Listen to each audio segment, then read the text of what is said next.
Hey guys, tonight we slip through the clouds and climb toward the shivering heights of Mount Olympus, home of drama, divine tempers, and some of the worst family feuds in recorded myth.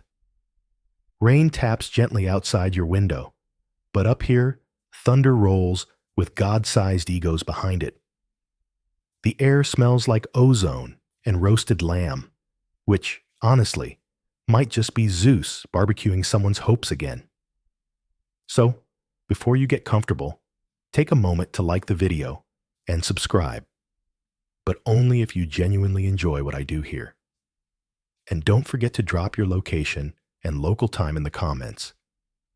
I love seeing where in the world you're falling asleep tonight. Now, dim the lights.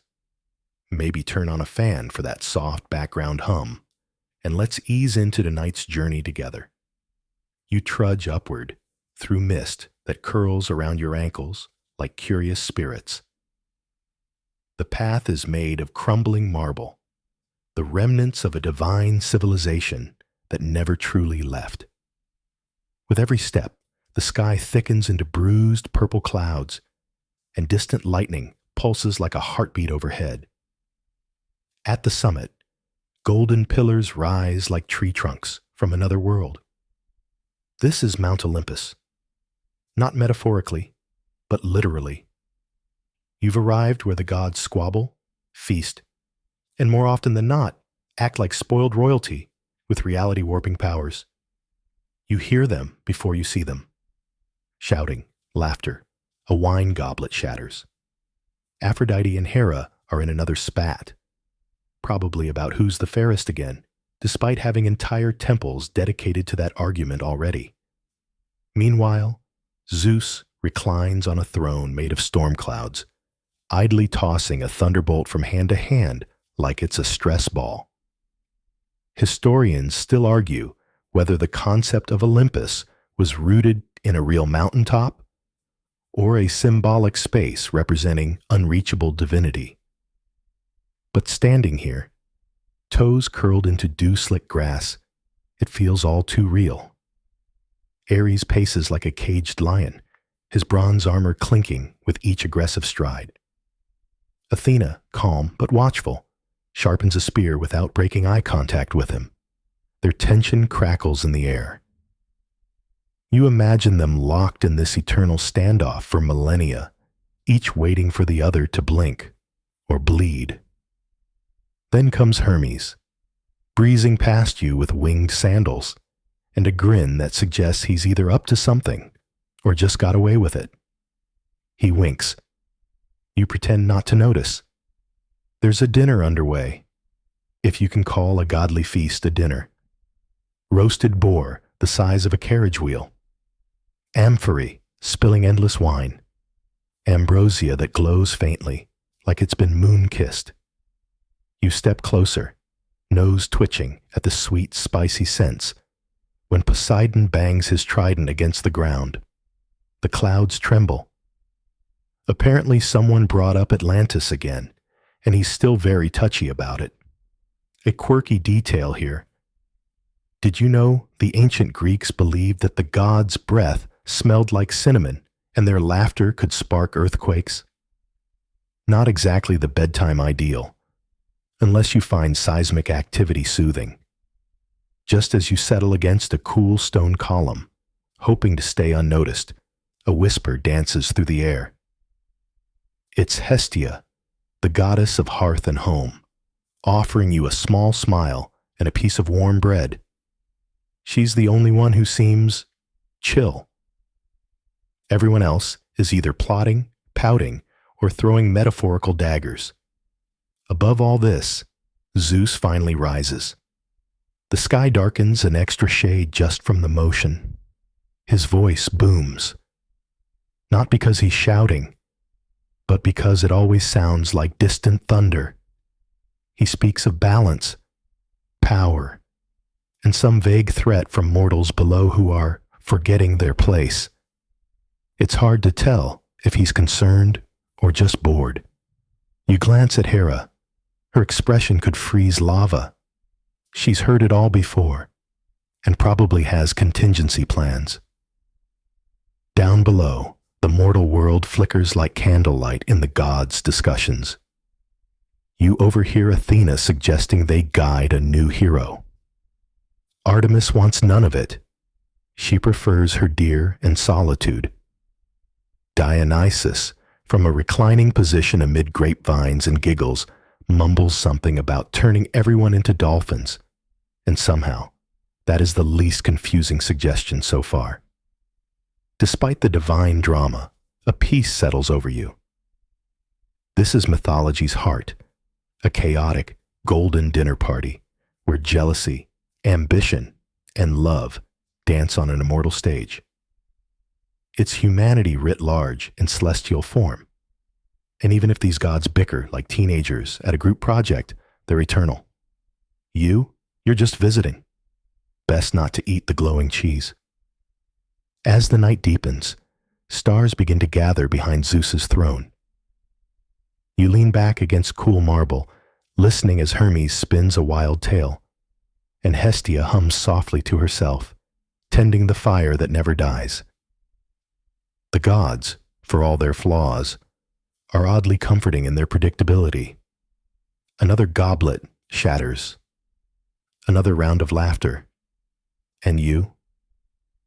You begin to drift, lulled by the warmth, the glow, and the ever-present grumble of thunder that somehow become calming. Prometheus watches from the mountain's shadow, far below Olympus. You spot him crouched on a cliffside, soot-smudged and frowning, as the godly party continues above. Unlike the others, Prometheus doesn't sip nectar or play politics. He has a plan, one that involves stealing something so sacred it might just get him chained to a rock forever. Spoiler, it does. You follow him as he moves like a ghost through twilight. His skin glows faintly with a residue of Titan power, ancient, slow-burning. You step quietly behind him, your feet crunching in snow, though he makes no sound at all. There's something wild about Prometheus, not reckless, more stubborn, like someone who's tired of waiting for the right thing to happen and just decides to do it. The gods, as you remember from dinner, are not exactly generous. Fire? That's for Olympus only. Down on earth, mortals shiver in the dark, cook nothing, and live by the flicker of lightning they can never catch. It's not just warmth they're denied, it's control, comfort, power. And Prometheus? He's had enough of watching humanity freeze. Here's a mainstream historical fact. The Greek myth of Prometheus is often linked to the rise of civilization itself, fire being the metaphorical spark for agriculture, metallurgy, and progress. You're watching that metaphor about to become a felony. The forge of Hephaestus lies just behind a curtain of lava flows and iron wind. It hums with an energy that prickles your skin. Prometheus enters anyway, weaving through hammers that swing on their own and anvils hot enough to melt sand. A spark leaps from one to another, red, gold, and whispering. He reaches out, snatches one into a fennel stalk, of all things, and bolts like a man who's just broken into heaven and stolen its pulse. You run after him. Okay. You stumble. The ground is hot. The wind smells like burnt metal. And somewhere behind you, Hephaestus has started shouting in a very unlame voice for someone usually depicted as limping. The moment Prometheus reaches the world of mortals, everything changes. The sky sighs. The stars blink slower. He kneels beside a tribe huddled around ashes and offers them fire. Not lightning, not divine punishment, but fire they can keep. The people gasp. One old woman weeps. A child touches it with a stick, and the stick glows. You can almost feel your toes warming just watching it. Now, here's your quirky tidbit. Early versions of the myth suggest Prometheus tricked Zeus twice. Once with fire, and once with a meat sacrifice disguised under bones and fat. The man had range, but stealing fire? That's the betrayal Zeus never forgives. You look up just in time to see a storm gathering. Not a natural one, but Zeus's personal tantrum manifesting in clouds that spiral like wrath itself. The sky rips open, and lightning snarls down. Not to the mortals, but to Prometheus. He doesn't run. He stands in the firelight, proud, a little tired, but unmoved, as if saying, "Yeah, I did it, and I'd do it again." You blink, and chains clatter. He's bound now, not to a prison, but a mountainside, cold, remote, and echoing with bird cries. An eagle circles above. You try to shield your eyes, but you already know what's coming. Every day, this bird will feast on Prometheus's liver. Every night, it will grow back. A divine digestive loop. A punishment wrapped in eternity. Historians still argue whether the Prometheus myth originated from Indo-European firebringer stories or emerged uniquely from Greek cultural fears around divine retaliation. But one thing's clear. Prometheus becomes a symbol of rebellion, of giving power to people who've been kept in the cold for far too long. You sit beside him. The wind here is brutal, but the sky is clear, and there's something noble in the suffering. Prometheus doesn't scream. He smiles faintly, looking out across the earth, where smoke now curls from dozens of campfires and shadows dance in orange light. "I stole it," he whispers, maybe to himself, "and they'll never be cold again." You sit in silence, your breath fogging before you. Below, the world warms. Above, Olympus rumbles. And beside you, the first rebel god waits, unbowed, for the eagle to return. You don't hear the lid open. You feel it, like a subtle shift in the air, a tremble in your ribs. One breath, it's calm. The next, the world holds its breath. You're in a quiet village square. Stone cottages nestle close, ivy curling up their walls. The sky's the color of honeyed cream, and everything smells of baking bread and wood smoke. You wouldn't think this sleepy place is where all human suffering begins. But then again, you haven't met Pandora yet. She walks toward you through morning mist, her sandals whispering on the path. She looks like she just stepped out of a dream. Beautiful, yes, but sharp around the edges. There's mischief tucked behind her smile, like someone who knows she wasn't made for this world and doesn't care who finds out. You trail her to a cottage. Inside, resting on a low table carved with symbols you don't recognize, is the jar. Yes, jar, not a box, despite what modern retellings say. The Greek word was pythos, not pyxis. Historians still argue whether the mistranslation came from Erasmus or just a lazy scribe with dramatic flair. It's taller than her knees and sealed with wax that seems to shimmer on its own. She circles it every day, sometimes humming, sometimes glaring at it like it's mocking her. Prometheus had warned his brother, Epimetheus, not to accept any gifts from the gods. But Epimetheus, bless his impulsive heart, fell in love with Pandora the moment he saw her. And the gods? Oh, they knew what they were doing when they made her. Each god gave Pandora a gift: charm, grace, curiosity, musical talent, and an overwhelming sense of what's in the jar. Your quirky tidbit of the night. Some versions say the jar was filled with ills and sorrows, disease, war, jealousy, taxes, probably, but also hope, crammed in there like a last-minute apology. You sit in a corner, out of sight, as she paces. Her fingers twitch. She bites her lip. Overhead, a bird sings a three-note melody, soft, haunting. Then she does it. Her hand slips to the lid, almost like it moves without her. A hiss, then a whisper, then whoosh. Out spills everything. Not in a roar, but in swirls, shadows with edges, laughter that sounds like crying, wind that smells like hospital rooms and heartbreak. You duck, but it rushes right through you. Cold, electric, ancient. You can almost name what flies past. Pestilence, envy, false hope, morning traffic. It's all in there.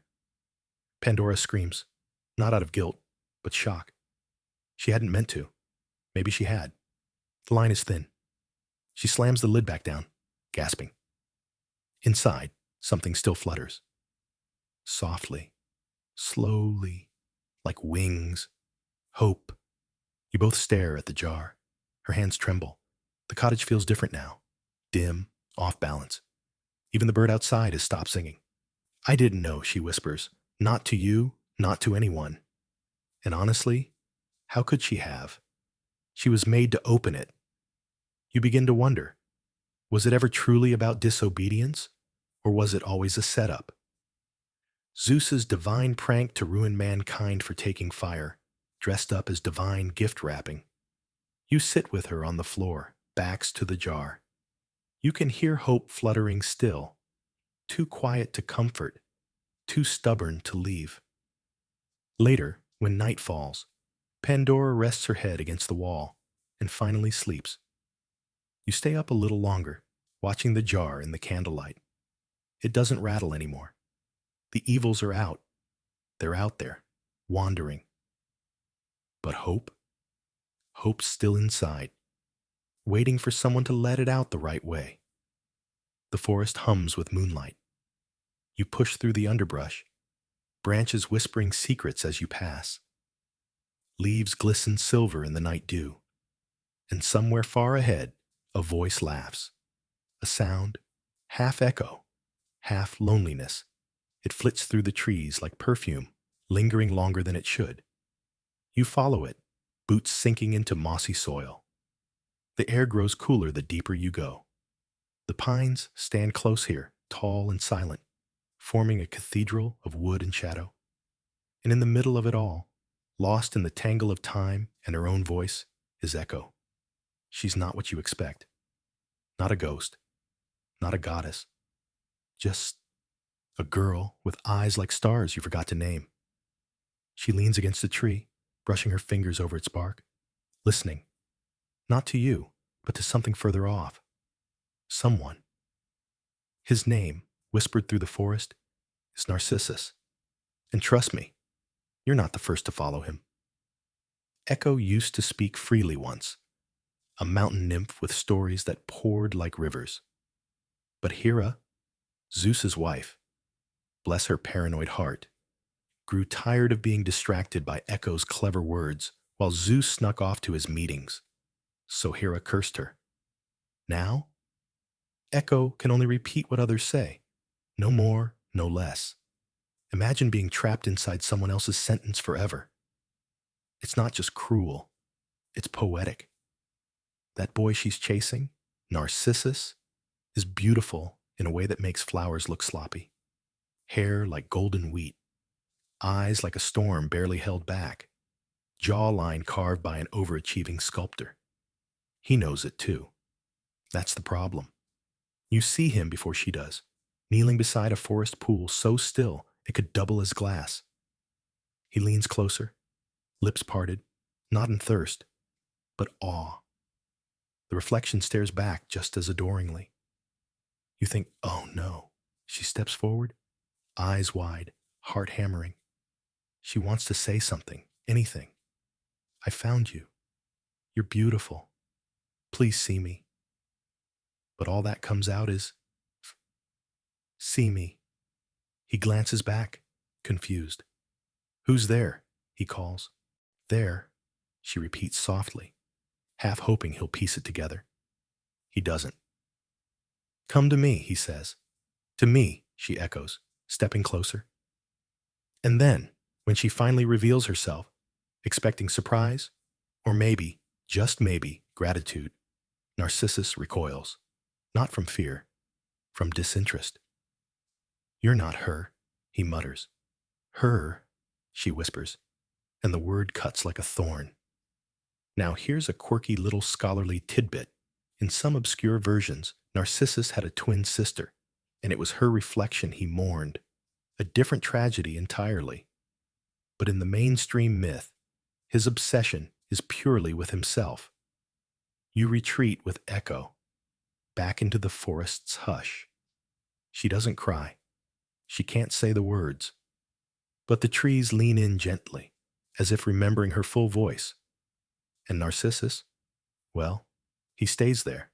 Days pass, leaves fall, seasons shift, but he won't move. He's captivated by the only person he ever loved, his own shimmering illusion. Eventually, the gods take pity, or maybe they just clean up the mess. Narcissus fades, dissolving into the water like morning mist.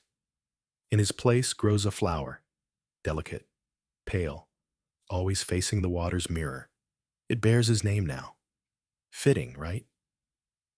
Historians still argue whether the myth of Narcissus warned against vanity or deeper identity loss. Either way, he left behind petals and silence. You glance over at Echo. She's gone again. Still searching, perhaps. Still whispering half-love through the woods. Some say you can still hear her in valleys and canyons, repeating whatever the wind dares to say first. A lonely voice, trapped in someone else's sentence. As you lie back against a soft bed of moss, the forest breathes around you. Quiet, thoughtful. You wonder, how much of ourselves do we ever really see? And how often are we just staring at ripples? The sun hasn't risen yet, but the world is already stirring. You find yourself in a dewy meadow, the kind that feels like a secret. The grass is damp under your feet, the air laced with the earthy scent of livestock and wildflowers. In the distance, hills roll like lazy waves under a soft pre-dawn sky. And on one of those hills, a baby is being born. Well, not just any baby. You blink. He's already walking, moments old, and this infant shrugs off his swaddling like it's cramping his style. There's a spark in his eye and a smirk on his lips. You don't know how, but this is clearly someone who has never followed a rule in his entire few minutes of life. This is Hermes, the god of mischief, travelers, thieves, and, apparently, newborn criminal prodigies. He yawns, stretches, and looks around as if trying to decide which laws of nature he'll ignore first. Then, without a second thought, he toddles off. You follow, trying not to step on frogs or startle rabbits. He moves fast, skirting streams and crawling under bramble like he's rehearsed this route for centuries. Eventually, he reaches a sun-drenched pasture filled with sleek, snorting cattle. Apollo's cattle, to be exact. You may want to buckle up. This is where the heist begins. Hermes surveys the herd, taps his tiny chin, and grins. With a few muttered words, he invents sandals, on his feet, in reverse. So the tracks point the wrong way. You have to respect the chaos. He leads the cattle away backward, hides their hoof prints, and just to make things extra confusing, invents the lyre out of a tortoise shell while he's at it. You're not sure what's more impressive, the grand theft or the multitasking. Your quirky tidbit. Some fringe interpretations suggest Hermes also invented fire sticks that day, casually revolutionizing survival tech in between acts of petty larceny. By noon, Apollo is furious. Sunlight practically sears the earth as he storms down from Olympus, golden and glowing with divine indignation. He follows the tracks, or tries to, only to end up even more lost. Eventually, he figures out where the cows went and storms into Maya's cave, where baby Hermes is back in his crib, fake snoring like a cherub caught mid-nap. Apollo's eyes narrow. He stole my cows. Hermes opens one eye lazily. Goo? And here comes your mainstream historical link. Hermes was considered the patron of not just thieves, but also commerce and trickery, a duality that still echoes through how we view clever dealmakers today. Back in the cave, Zeus appears to settle things, and surprisingly, he's delighted. He chuckles at the sheer audacity of his newborn son, and even pats him on the head. Apollo, to his credit, doesn't hurl a sunbeam in response. Instead, Hermes offers a peace gift, the lyre. Apollo, ever the musician, is instantly mesmerized. The instrument sings like starlight caught in strings. Just like that, the anger melts. The god of music and the god of mischief strike a deal. It's the first divine barter, and it won't be the last. Historians still argue whether Hermes' myths were imported from older pre-Greek trickster deities or were native to the culture, evolving over time from a wind or fertility spirit into this speed-running prankster demigod. As twilight falls, you sit beside Hermes, now toddling in circles and giggling. You can't help but laugh, too. There's something oddly reassuring about a world where even the gods make messes and charm their way out of it. You lean back into the grass, the sky turning violet above. Somewhere nearby, a cow moos in confusion, still wondering how it got wrapped in vines and lulled to sleep by a baby bard. And Hermes? He vanishes with a wink, probably off to invent another thing no one asked for, but everyone will end up needing. The path dips. The sky turns from violet to charcoal. You're walking now through a place where no wind stirs, no birds call, and even your thoughts seem to quiet themselves out of respect. The underworld is close. You follow a figure draped in shadows, his head bowed, his hands calloused from plucking strings. Orpheus. You've heard of him. The mortal whose music could move gods, trees, and even stones. But tonight, you walk behind him as he takes each step with the weight of something far heavier than legend. He's come to get her back. Eurydice. Her name still echoes through his melodies like a secret note only he can hear. She died too soon. Snakebite. A wedding day turned into a funeral procession. And now, Orpheus walks into the land of the dead, armed with nothing but a lyre, and a love so deep it might just unmake him. The air cools the further you descend. You pass still rivers and crumbling gates. The river Styx gurgles beside you, thick and black as tar.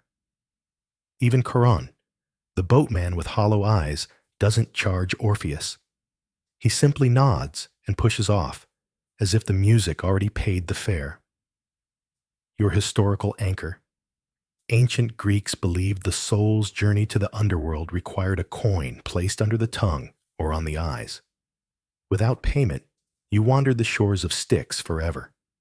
Orpheus, though, he pays with song. You step off the boat into a world without sun. The ground crunches underfoot. Bone dust, maybe, or broken memories. Shades glide past, featureless, sorrowful. You wonder what they see when they look at you. Do they remember? At the gates of Hades and Persephone, Orpheus pauses. Then he plays, and the world stops. Even the Furies, those snarl-faced vengeance goddesses, begin to weep. Cerberus lays down his 3 heads and sighs. Hades, stern as Winterstone, closes his eyes. And Persephone, oh, she holds her hand to her chest, as if the music cracked it open, just wide enough to feel sunlight again. Orpheus doesn't beg. He just plays. His grief does all the speaking. And then Hades speaks. She may return. On one condition. You already know what it is, don't you? Don't look back. You feel it the moment they begin the journey up. Eurydice walks behind him, silent, light-footed, her presence more a feeling than a sound. Step by step, Orpheus leads her upward. You follow in their wake, careful not to disturb the stillness. Every footfall echoes with hope and dread. The top is near. You can see the first crack of daylight just ahead. But doubt is a tricky thing.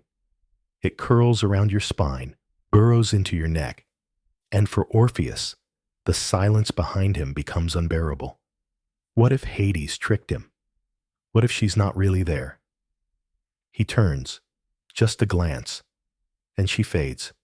Her eyes meet his for a single heartbeat, surprised, forgiving, tragic.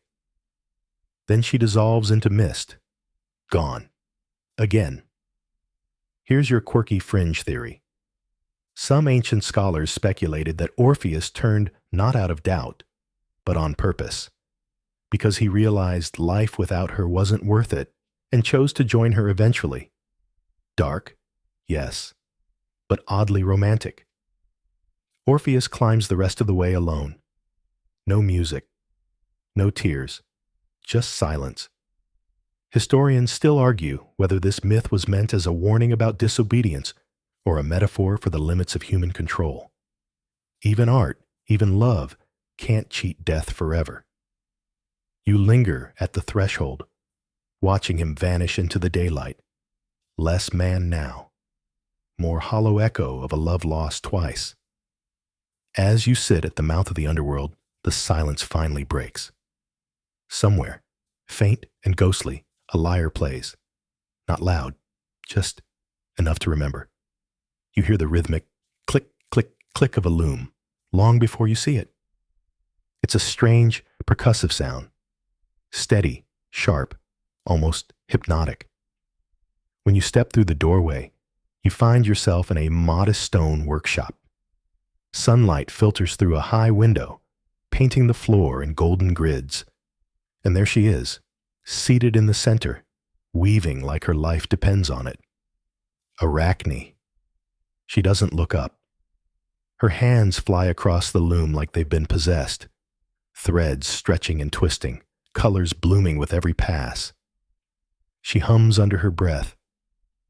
Not a lullaby, but something colder, confident, maybe even defiant.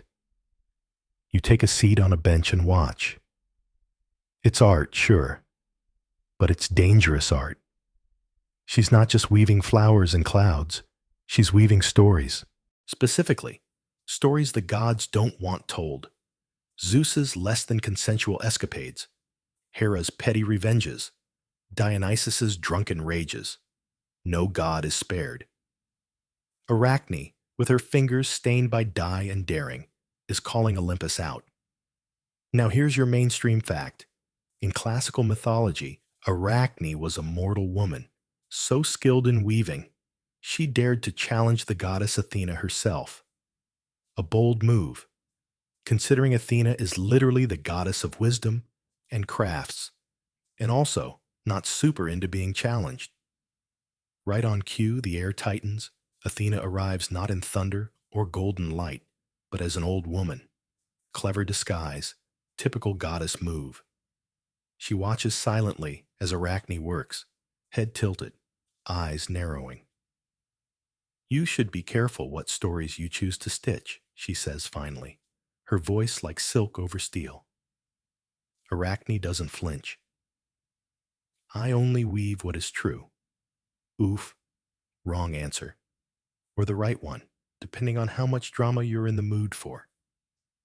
Athena sheds her disguise like smoke. Her armor glints, her eyes burn. Even the sunlight seems to recoil. And without another word, she conjures her own loom. The room now pulses with divine tension. The two begin. A weaving contest. Mortal versus goddess. Thread versus thunder. You watch as images bloom from both looms. Athena's tapestry is majestic. Gods seated in dignity, mortals kneeling in awe. Golden scenes, full of justice and order. Arachne's? Not so much. Hers is raw, messy, true. It shows gods deceiving mortals, disguising themselves as animals, stealing, lying, and every stitch is perfect. When they both finish, there's no debate. Even Athena knows it. Arachne's tapestry is flawless. And that's the problem. Historians still argue whether this myth is about art's power to expose truth or a warning to stay in your mortal lane and not embarrass divine egos. Athena stares at the tapestry, jaw clenched. Then, in a blink, she rips it apart, thread by thread. Silk and dye scatter like wounded birds. You flinch. Arachne doesn't. She just watches. Then Athena turns to her. Her fury cools to something worse. Pity. You want to weave forever? She whispers. Then so be it. Arachne gasps, stumbles back. Her fingers curl, shrink. Her body twists, shrivels.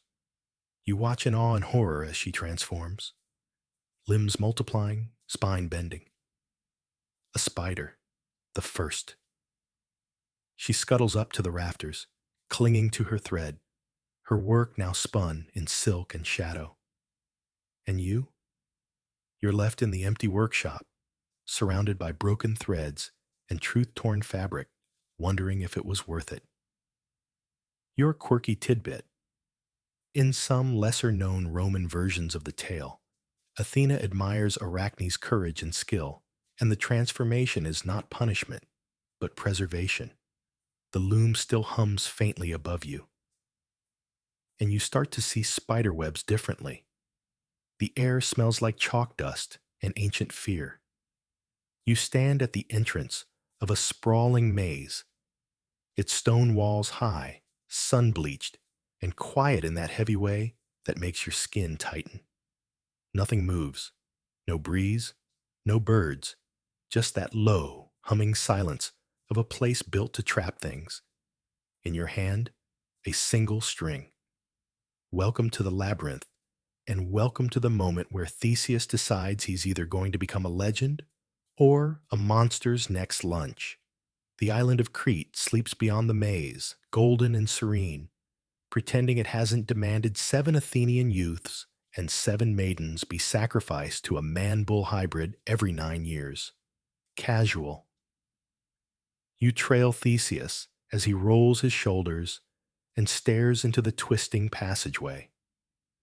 He looks like someone who spent his whole life waiting for something hard enough to deserve him. His sandals crunch on gravel as he steps forward. You follow, string unwinding behind him like a lifeline. Now here's your mainstream fact. King Minos of Crete had the labyrinth built by the master craftsman Daedalus to imprison the Minotaur, a creature born from divine punishment, royal hubris, and one extremely questionable cow costume. Theseus doesn't know exactly where the beast is, just that it's waiting. And so, you walk with him. The walls are too high to climb, too smooth to mark. Your footsteps echo weirdly, like the maze is listening. Every turn feels wrong. Sometimes you double back and swear you've passed the same crack in the stone. Other times you see shadows that don't move with you. Then there's the sound. A slow, steady breath.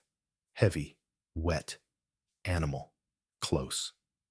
Theseus pauses, wraps the end of the string around his wrist, and raises his sword, a blade gifted by Ariadne, daughter of Minos, who fell in love with him and gave him both weapon and thread.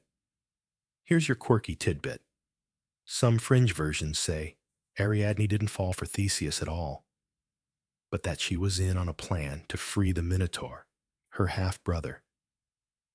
Greek myths, like a family soap opera, but with more curses. Suddenly, it's there, the Minotaur.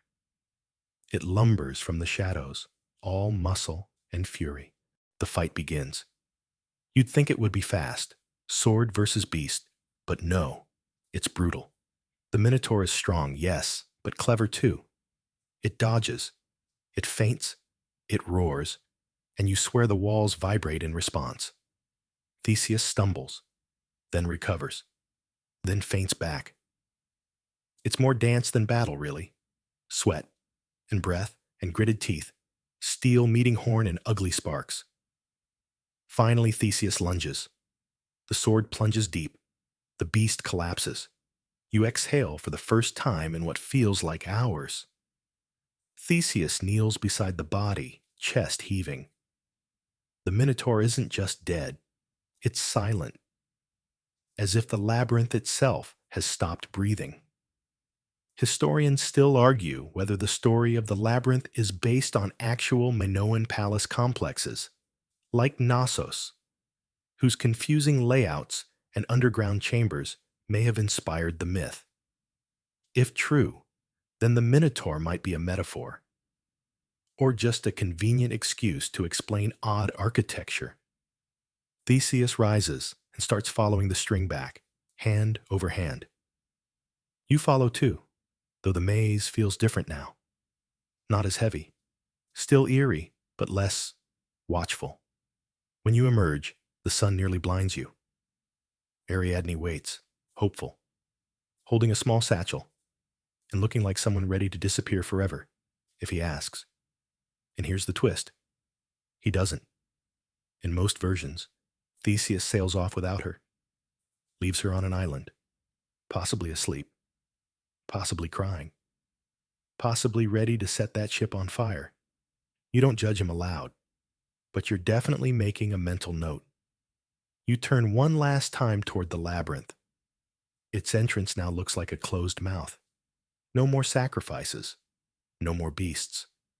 But you wonder, who was more monstrous in the end? The air is thick with salt and sunlight.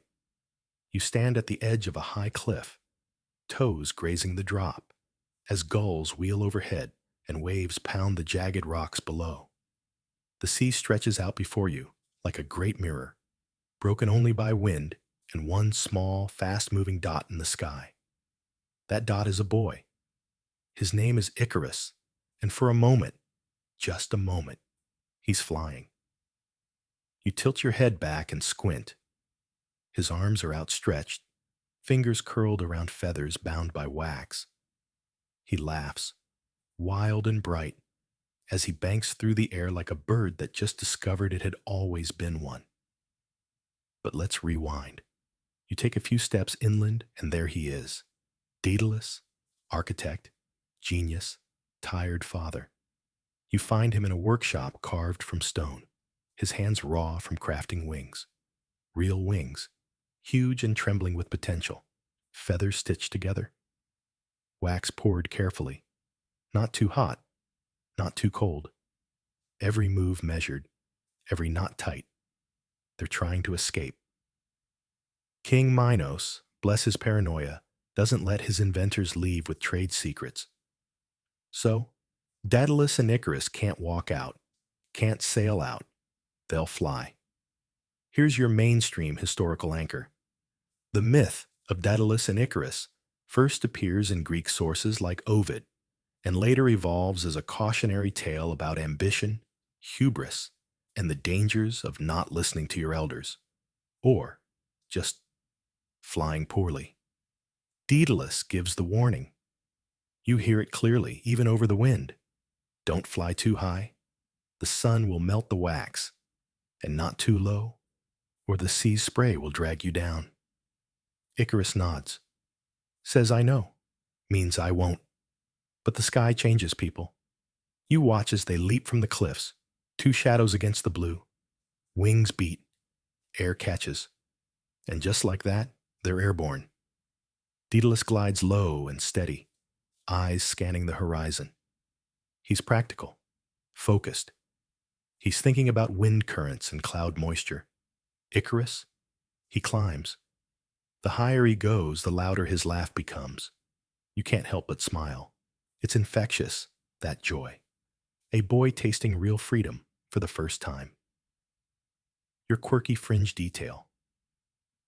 In some artistic interpretations, Icarus didn't crash from hubris, but because he was entranced, so mesmerized by the sun's beauty that he forgot everything else. Romantic, tragic, dumb. The sun grows hotter. The wax softens. You see it drip.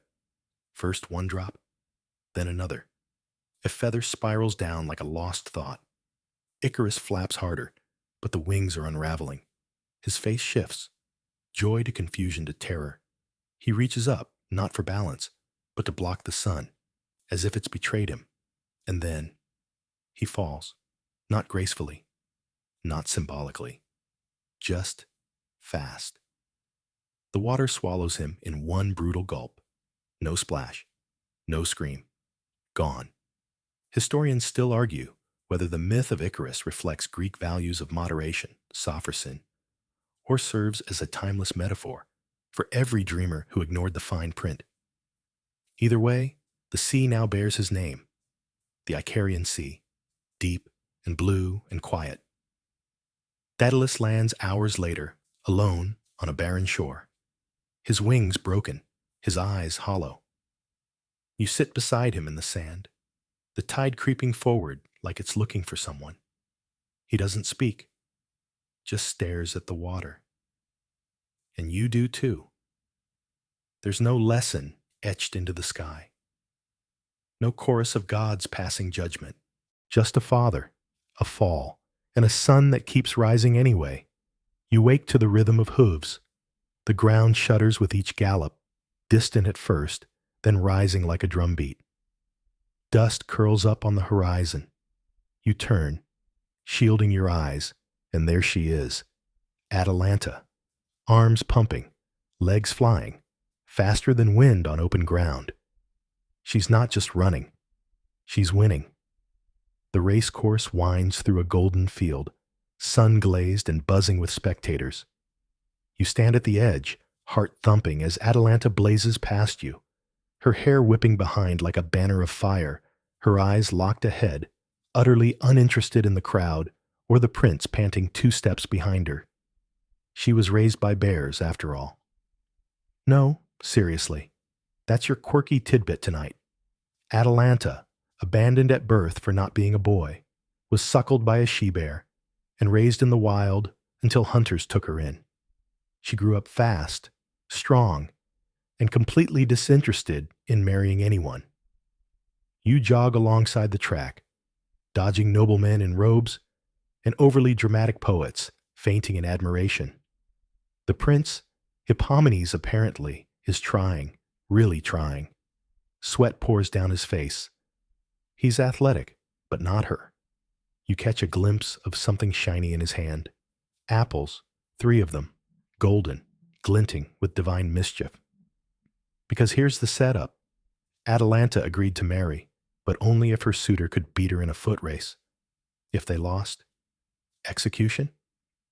Casual dating wasn't a thing, apparently. Most didn't even make it halfway before she dusted them like old sandals.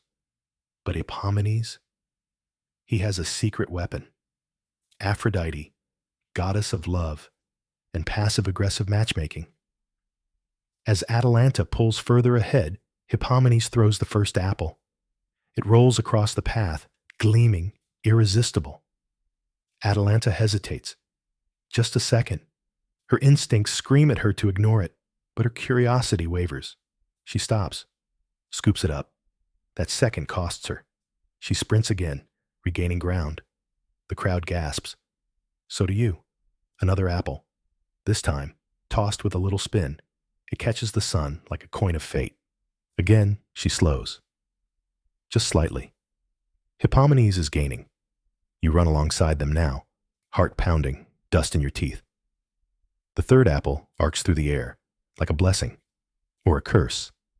It lands square in her path. She glares at it, then at Hippomenes.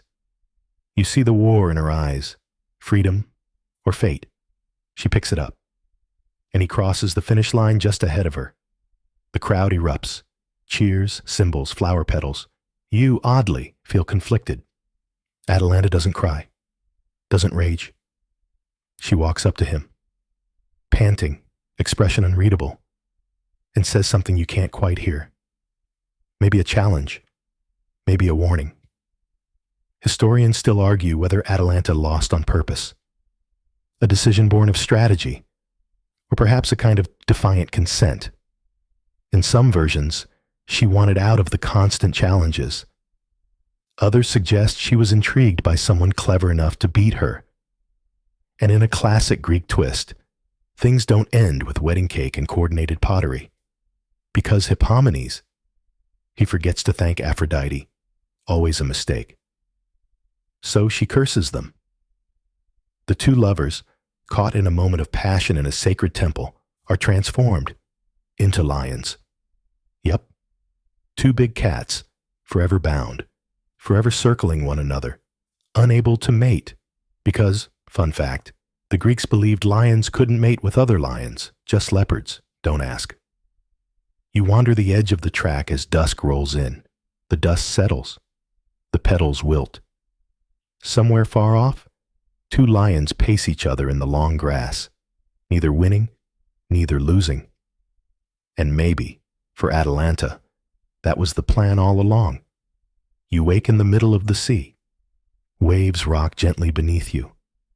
The sky above stretches wide and cloudless, but there's tension in the air, like the hush before a storm or a curtain just about to rise. To your left, a raft drifts, half wrecked, barely holding together with knotted rope and stubborn hope. And clinging to it, bronze skin burned by salt and sun, is Odysseus. His eyes are bloodshot, jaw clenched.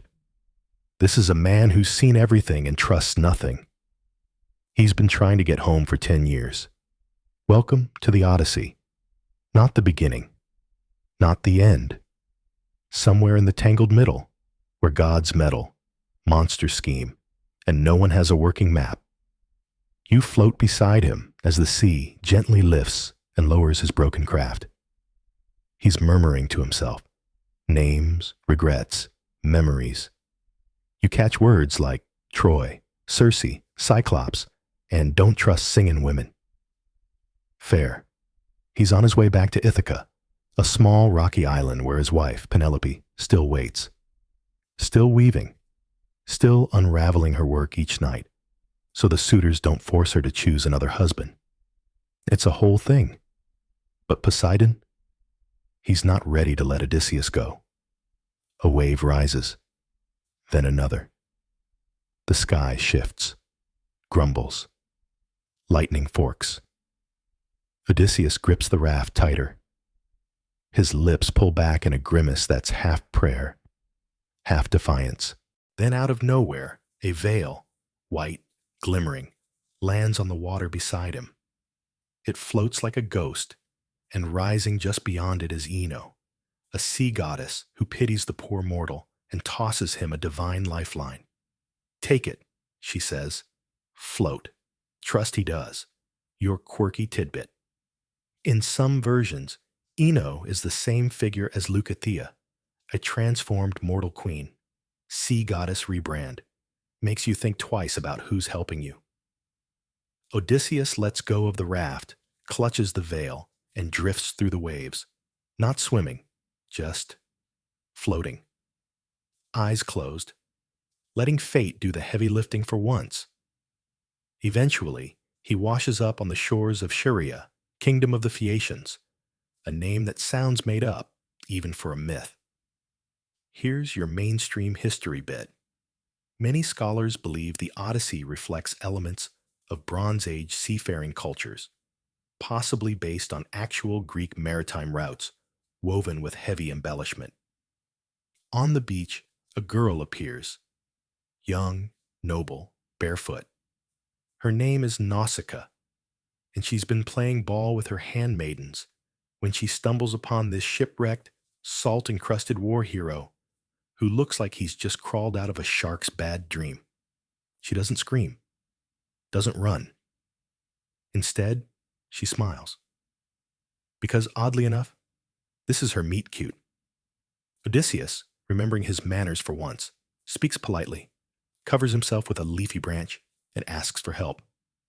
Nausicaa offers clothes, food, and eventually an escort to her parents, King Alcinous and Queen Arete, who are surprisingly chill about random sea guests turning up unannounced. They feast. They listen. And Odysseus finally tells his story. You sit by the hearth as he weaves his tale of cyclopes and sirens, of the witch Circe, of his men turned to pigs and storms that tore his sails like paper. He tells of Scylla, the six-headed terror, and Charybdis, the endless whirlpool. Of Calypso, the nymph who loved him too much to let him go. Of ghosts and gods, and the weary heartbeat of a man who just wants to go home. Historians still argue whether Homer's Odysseus is a hero, a manipulator, or a survivor. Maybe all three. Maybe that's the point. Eventually, the Phaeacians agree to help. A ship is prepared. Odysseus sleeps on the deck, the sea finally calm. You sit beside him, watching the stars stitch stories into the sky. Home is close now. You can feel it. And so can he. You land on a rocky shore just as dawn stretches its golden fingers across the hills. Birds sing cautiously. The breeze carries the scent of olives and old wood smoke. Somewhere nearby, goats bleat, and the faint ring of a loom clinks softly through an open window. Ithaca. After 20 years, Odysseus is home. He doesn't cheer. He doesn't shout. He simply kneels, kisses the soil, and closes his eyes like someone trying to remember how it all once felt. Peaceful. Whole. But home has changed. You follow him, hooded, into the olive grove, his first hiding place. The trees here are thick and ancient, their roots knotted like fists in the earth. Odysseus hides, planning, waiting. This isn't a triumphant return, it's a stealth mission. The palace has been overrun. Dozens of arrogant suitors lounge about, draining his wine, mocking his name, circling Penelope like vultures pretending to be songbirds. They think he's dead. They think she'll break, but she hasn't. Every night, Penelope weaves a funeral shroud for Odysseus's father. And every night, she undoes her work, thread by thread, delaying the decision. A quiet rebellion, unnoticed by men too obsessed with their own reflections. Your quirky detail? Some obscure traditions suggest Penelope was more than just clever, that she had divine blood, or at least divine favor, a woman blessed by Athena herself. Odysseus disguises himself as a beggar. Wrinkled skin, stooped spine, old eyes with young fire tucked inside. Only his dog, Argos, recognizes him, and even he dies the moment his tail wags one final time. Historians still argue whether this final act of the Odyssey was meant to be a cautionary tale about vengeance or a celebration of endurance. Either way, it's about to get messy. In the palace, Penelope declares a challenge. Whoever can string Odysseus's old bow and shoot an arrow cleanly through 12 axe heads, she'll marry him. You stand at the edge of the hall, watching each suitor fumble with the bow. It creaks, resists, refuses to be handled by unworthy hands. They grunt, they curse, they fail. Then the beggar steps forward. Laughter erupts. You feel it ripple like thunderless lightning. But he lifts the bow with ease.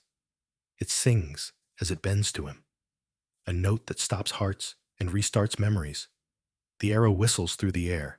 Thunk. 12 axe heads. One perfect shot. Then all Hades breaks loose. Odysseus drops the disguise, his name burning bright as he rains arrows upon the suitors. One by one, justice finds them. No gods interfere. No forgiveness offered. It's not a clean victory, but it's final. Penelope doesn't swoon. Instead, she tests him. She tells the servants to move their marriage bed. Odysseus freezes. That bed is rooted into a living olive tree, he says. You can't move it. And just like that, she knows. It's him. They embrace, not like lovers from a romance, but like survivors from a storm.